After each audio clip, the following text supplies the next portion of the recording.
Bien le bonjour à tous.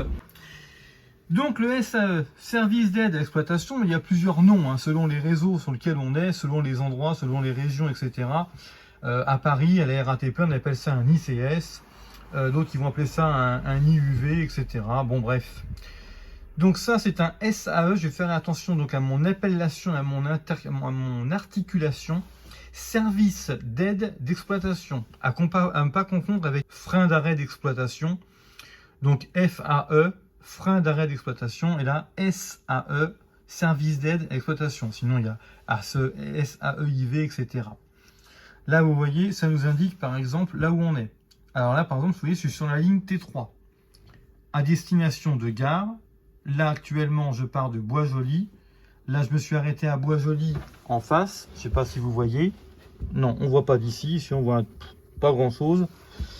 Et donc ensuite, donc je suis maintenant dans le bon sens. Les prochaines stations, ça sera Haute-Métairie, etc. Donc voilà un petit peu comment ça se présente. Ce bouton là, c'est pour rappeler le centre de régulation.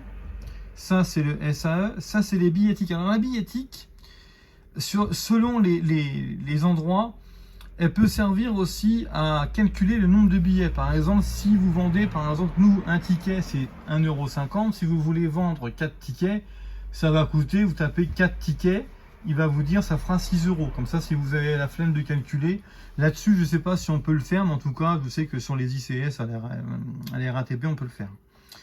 Ensuite, donc ça c'est pour bloquer les valideurs. Donc si on bloque le valideur, ça veut dire que si je bloque le valideur, donc vous voyez là, ici, il est validé votre titre.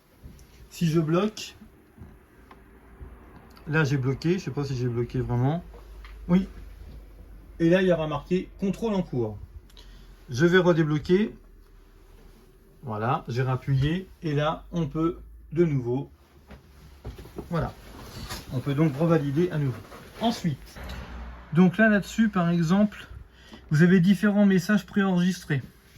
Par exemple, si je fais un freinage d'urgence, j'espère que vous allez l'entendre. Suite au freinage d'urgence, si vous avez subi un dommage particulier, merci de vous faire connaître auprès du conducteur. Voilà, bon, j'espère que vous avez entendu. Ensuite, bon, il y a plein de messages comme ça, il y en a beaucoup. Ensuite, vous avez donc pour recaler ici. Donc, si on peut recaler, par exemple, si on n'est pas sur sur la bonne station, il suffit de jouer avec les flèches ici, voilà, et de voir, et après de recaler. Là, bon, je vais recaler. Hein. Là, il n'y a pas validation acceptée. Il faut le faire ça systématiquement à l'arrêt. Ça, c'est pour un appel d'urgence. On n'utilise pas. Ça, c'est le menu. Alors donc, les différents services, les déviations, ça c'est une demande d'intervention. Par exemple, si on observe qu'il y a beaucoup de conducteurs, beaucoup de voyageurs qui ne valident pas, ou si vous avez des comportements qui ne sont pas forcément adaptés, eh bien à ce moment-là, on va appuyer sur ce bouton, là je ne vais pas le faire, mais si j'appuie dessus, ça envoie un message pour demander l'intervention des contrôleurs. Ensuite, donc je vais revenir en arrière, toujours, là c'est les différentes messageries. Voilà, donc consommation, voilà, différentes. Là, il n'y a pas de message particulier. Il y a eu 5 messages à 19h42, mouvement social, etc. Bon, il y en a plusieurs, hein, bandeau affichage, machin. Envoyer message, bouchon, bus tramway complet, PB phonie, rappelez-moi, bus tramway vide, etc.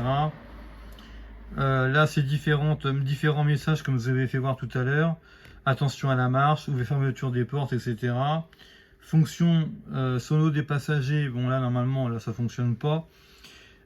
Sinon, on peut régler le volume. Là, ici, c'est pour les listes des alarmes. J'ai pas y touché. Ça, c'est pour la relève. Donc, si j'appuie sur ce bouton pour la relève, ben, j'aurai plus qu'à indiquer mon numéro d'agent et on saura que c'est moi qui est, comment dirais-je,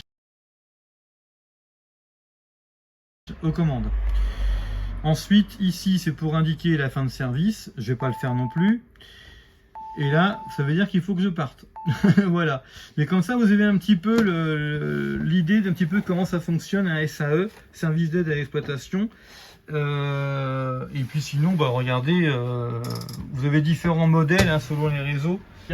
Allez, je vous dis à très bientôt. Là, j'ai une minute de retard, mais vous inquiétez pas, il n'y a personne sur la route. Et vous voyez, ça m'indique le retard. Alors, ça va me l'indiquer aussi ici.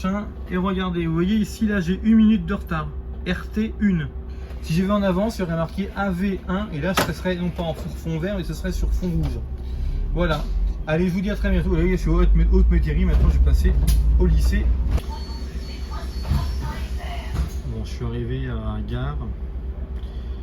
Et donc on retourne dans l'autre sens, direction Boisjoli. J'ai oublié de vous montrer quelque chose tout à l'heure.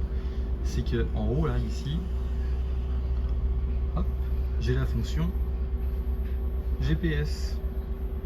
Si elle veut bien fonctionner, c'est pas sûr que ça fonctionne. Vous allez voir. Ah si, ça y est. Donc là ça m'indique que je vais faire demi-tour au prochain rond-point et que je reviens dans l'autre sens. Et ça m'indique donc le chemin à parcourir dans l'autre sens. J'avais oublié de vous le montrer tout à l'heure. Et puis sinon, après, je reprends la fonction normale avec la liste des arrêts à effectuer. Voilà, à très bientôt. Cette fois-ci, c'est bon. Salut.